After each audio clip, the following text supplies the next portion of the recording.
a dark romance girly, and I have been since before I knew what it was called. And I am so tired of explaining myself because I've been doing it for years, and somehow, we're still here. So this is the last time I do this, not because I'm done defending it, but because after I make this video, I shouldn't have to. So let me explain us dark romance girlies. Okay, raw answer, no PR spin. Are you ready? I genuinely like fucked up stuff. That's it. That's the tweet. Like, everyone is sorting things out into hero and villain. Meanwhile, I'm over here like, but what pushed them there? What was the moment? What does it feel like from inside of a mind that goes to that place? So unsurprisingly, I was watching Criminal Minds at 9 years old and reading thriller books I definitely wasn't supposed to be, including a book about a guy with split personality disorder and murderous intentions. It was so genuinely good that I put it down and genuinely sat there questioning where my own moral lines were for the first time in my life. When I was like 11. Yeah, this has always been me. And dark romance gave me a home for it. It's probably why I write dark romance too. I love adrenaline. I love the rush. And burning my house down isn't something that I can actually do, shockingly. So feeling something enormous, living vicariously through situations that push the boundaries like in every single possible way, that delivers it. It's a psychological playground, not like a moral guidebook. There's a difference there, like a massive difference. And we're going to get into it. Okay, the first criticism that I always get is like a classic. Whenever I say I read dark romance, people are always like, dark romance romanticizes assault. Does some of it? Yes, it does. Those are called bad books.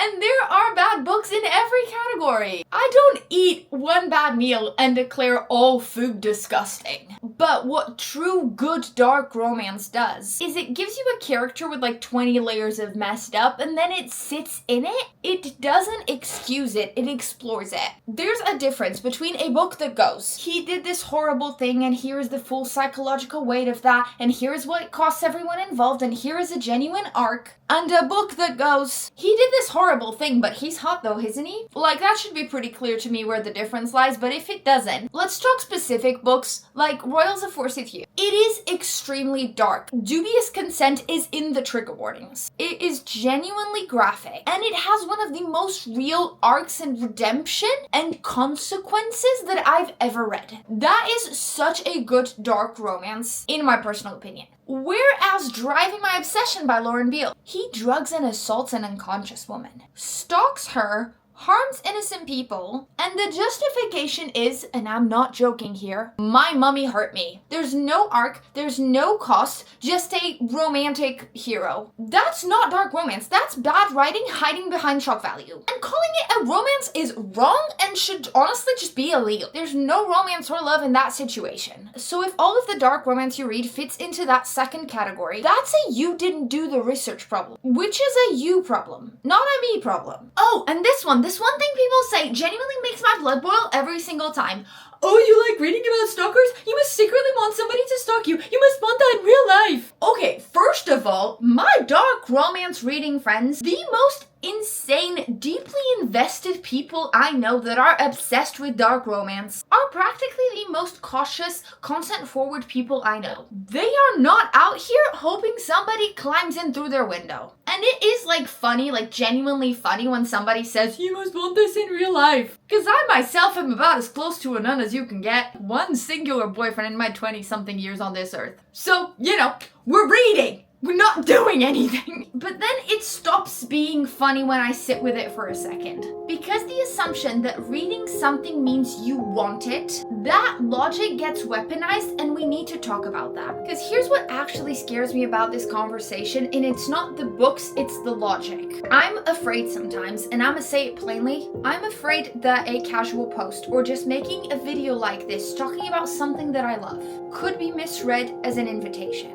That discussing dark romance books that I enjoy could be twisted into intent. Like one day something terrible might happen to me and someone would pull up my content and say, but you talked about this, you joked about that, surely you wanted it. And I think we can all see that that's the same logic we apply to survivors when we tell them they were asking for it. We are basically being told constantly to make ourselves smaller, to talk about this stuff less, or to not be so visible about loving dark content. Because what if somebody misunderstands? I want to be super clear. That framing is not protecting anybody except the people committing the actual crimes. It's like victim blaming dressed up as concern. My online presence does not cause extreme behavior. Reducing myself or you reducing yourself does not prevent it. Because crazy people are gonna do crazy ass stuff. The burden of preventing harm does not belong to readers. We are not the problem and we never were. Now, does the line exist? Yes, and I'm not pretending that it doesn't. Dark romance between minors is an absolute no-no. Do not write about that. That's freaking weird. If there is a minor and an adult, also absolutely not. Why are you calling it a romance? That's despicable. That's unnecessary. That's not the dark I'm here for. And if a dark book is just a list of things, awful things happening to a woman with no interiority, no weight, no arc, that's not dark romance either, that's trauma porn. And that is a completely different thing. So yes, the line absolutely exists. What I am pushing on is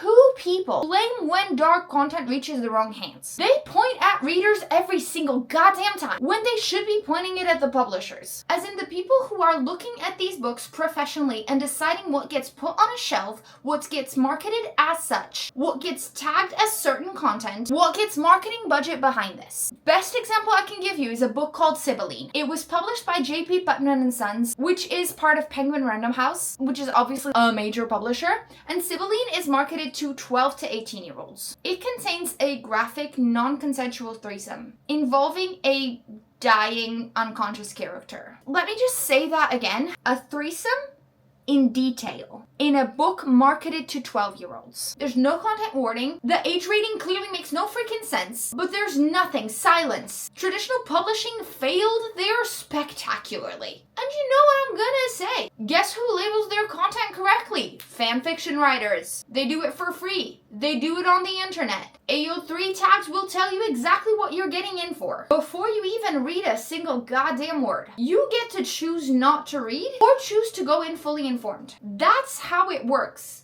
The problem is not the readers. It has never been the readers. If I see another stupid video saying, dark romance readers have lost the plot, I'm gonna punch somebody.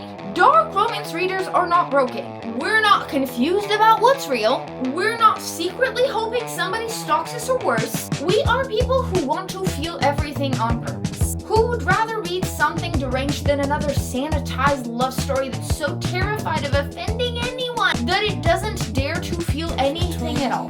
We want the psychological playground, like to sit in the parts of the human mind and understand something that we might never otherwise understand, safely, consensually, on our terms. That's not a flaw, that's actually kind of beautiful. So I'm a dark romance girly. Now you know.